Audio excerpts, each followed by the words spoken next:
Hi, I'm here with Fergus Keys, who I know quite well, from the Montreal Irish Monument Park Foundation, which is also better known as the Black Rock Foundation. So hello, Mr. Keys. Hello. Anyway, I guess my first question is how did you get involved with the foundation? Well, the Montreal Irish Monument Park Foundation, of course, has the objective to build a world-class memorial park around the Black Rock, which sits on the Montreal side of the Victoria Bridge. Now, how I got involved was that about 20 years ago, I was involved in another Irish project in a small community called St. Columban, which is near the old Mirabel Airport.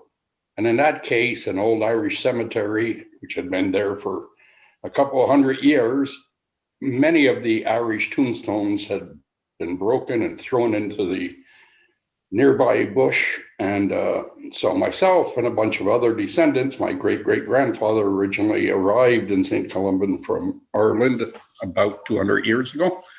We decided that we had to restore that cemetery. So that project went on for about 10 years. It took us a decade to raise enough funds and to design a project. And in the end, we built 3 walls, took all the broken monuments, stuck them into the walls, and we ended up with a very, very nice project. In the meantime, in the background, a friend from the Irish community by the name of Victor Boyle, who's also the president of the Ancient Order Hibernians, which is the oldest Irish group in the world, and another lady by the name of Diane English were working on a separate project. And this was the one to build some kind of a better memorial space around the Black Rock.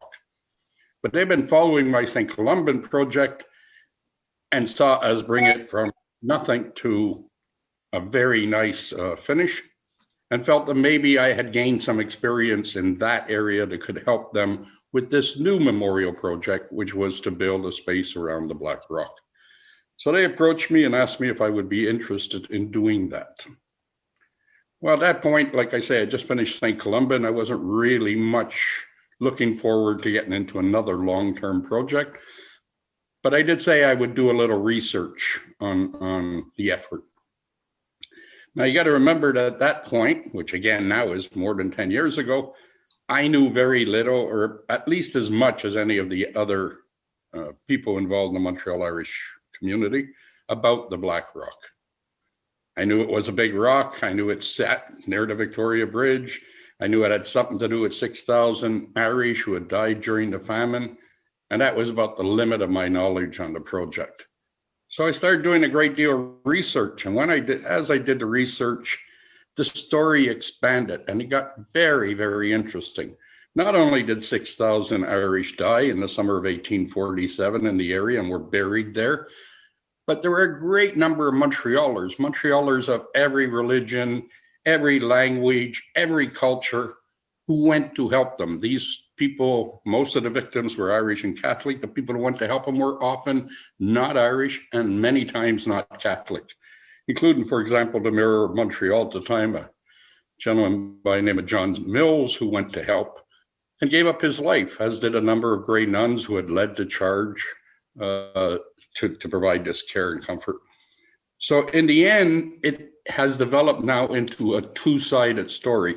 One is certainly we want to remember the 6,000 Irish that died there, but also we want to honor the great many Montrealers who went to help them, and many of whom gave up their life as these Irish had typhus and were dying in the area.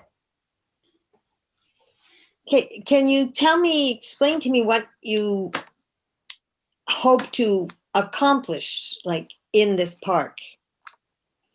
Well, it's difficult to say because at the present time, well, first of all, the land in the last couple of years was purchased by Hydro-Quebec, and Hydro-Quebec plans to cede 3.9 acres of this land to the development of this park. There's also other actions that are being taken. It looks like the city of Montreal will reroute Bridge Street. Right now, Bridge Street runs around both sides of the Black Rock. And the plan is to reroute it away from the area, so you won't have a big highway running through the middle of this memorial space. Now, what do we want to do there? It's hard to say. We already have planners taking a look at various options. For example, we would like to have some kind of a water feature. Why a water feature? Because the water touched the Irish who came a great deal. Many of them died in the Atlantic Ocean. They came up the St. Lawrence River.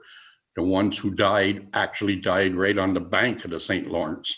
Over the years, the configuration has changed somewhat, but at one point, the St. Lawrence River ran almost beside the Black Rock. So we want some kind of a water feature there. We also, of course, want to honor, as I mentioned before, all these people who did such a great humanitarian effort. Now, what could that involve? That could involve statues to someone like John Mills or the Grey Nuns or even the First Nations who supplied some food, or other groups, British soldiers that went in there, and at least an officer and a enlisted man died giving up his life. So that we'd like to bring that to the attention of the people. And we'd like to bring the whole history of the famine, how it happened, when it happened, why it happened, to the public, for the public to acknowledge it. But we want it really be truly a memorial space, remembering the 6,000 Irish and honoring the people that went to help them.